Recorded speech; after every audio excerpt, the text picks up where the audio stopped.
Nous allons vous expliquer comment votre corps traite les aliments que vous mangez afin de fournir à toutes vos cellules l'énergie dont elles ont besoin et aussi ce qui se passe lorsque vous souffrez de diabète et que ce système ne fonctionne pas correctement lorsque vous mangez des aliments. Contenant des glucides, il est décomposé dans l'estomac et le système digestif en glucose, un type de sucre dont nous avons besoin dans les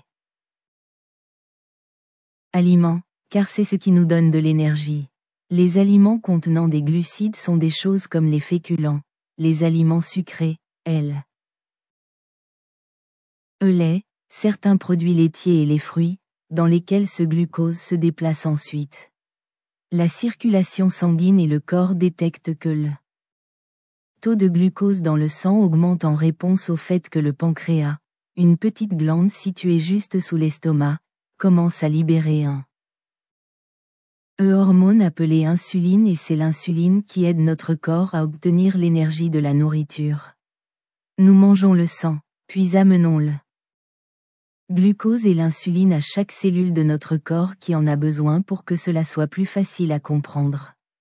Regardons les cellules musculaires, c'est l'insuline qui permet au glucose de pénétrer dans les cellules où il peut être utilisé pour l'énergie.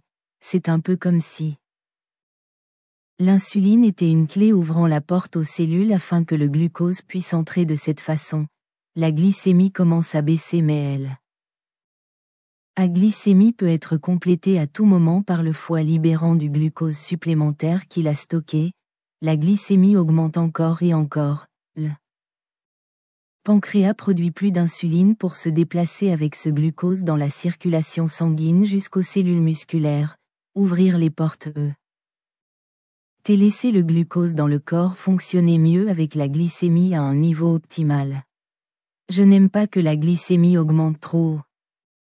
Normalement, il y a un cycle dans le corps qui équilibre le taux de glucose et d'insuline et ceci est réalisé par la nourriture que vous mangez, le pancréas et le foie.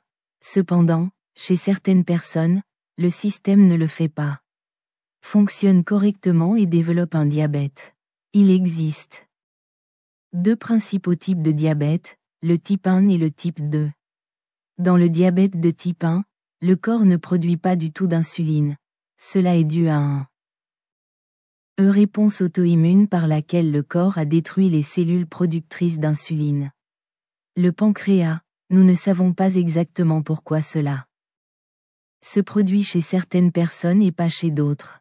Le diabète de type 1 représente environ 10% de tous les cas, on le trouve le plus souvent chez les moins de 40 ans et c'est de loin le type de diabète le plus courant chez l'enfant. Dans le diabète de type 1, les aliments contenant des glucides sont décomposés en glucose. Normalement, le glucose se déplace ensuite dans la circulation sanguine.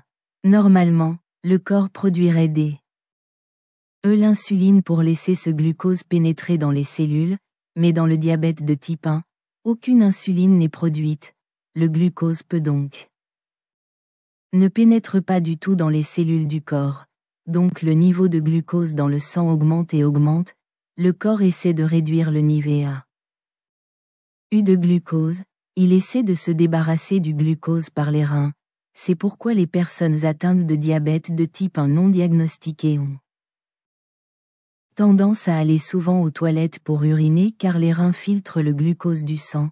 Ils emportent également beaucoup d'eau avec eux, dont si la personne diabétique aura très soif, l'urine contient beaucoup de glucose et cela crée un environnement où il est assez facile pour les bactéries de se développer.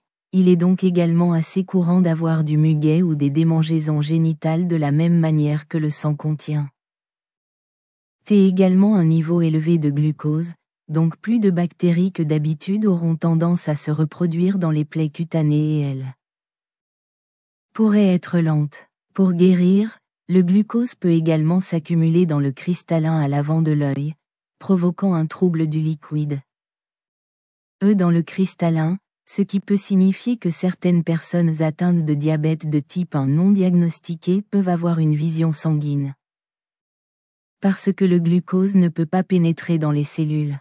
Être utilisé pour produire de l'énergie, quelqu'un qui a un diabète de type 1 diagnostiqué va commencer à se sentir très fatigué, léthargique et incapable de vaquer à ses occupations quotidiennes normales, mais le corps a toujours besoin d'une source d'énergie pour fonctionner correctement. Alors ce qu'il fait, c'est ça commence à décomposer ses réserves de graisse Cela peut entraîner une perte de poids, donc les principaux symptômes du diabète de type 1 sont une fréquentation des toilettes, des premières poussées ou des démangeaisons génitales, une cicatrisation lente des plaies, une vision floue, une fatigue et une perte de poids. Ces symptômes surviennent généralement assez rapidement, souvent en quelques semaines et peut être inversé une fois le diabète traité avec de l'insuline. Le diabète de type 2 représente environ 90% de tous les cas dans la population. Il est plus fréquent chez les plus de 40 ans, dans la population blanche et chez les plus de 25 ans.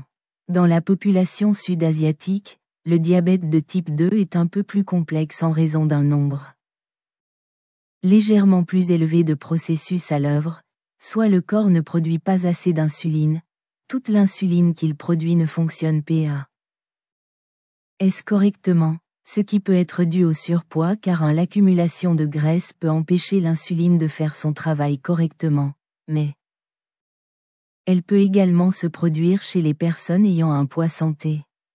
Ainsi, dans le diabète de type 2, les aliments contenant des glucides décomposés en glucose dans l'estomac et le système digestif, il est normal que le glucose passe ensuite dans la circulation sanguine.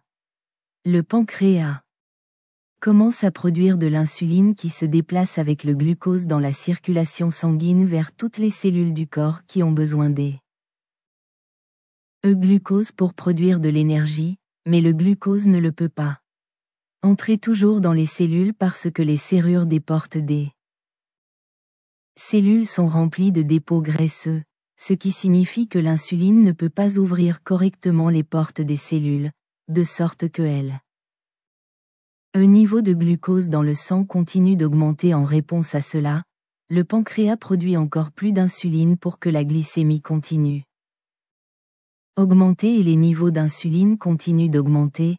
Cette situation est encore compliquée par le fait que les cellules qui ont désespéré mènent tes besoins d'énergie envoient des signaux d'urgence au foie pour libérer le glucose stocké.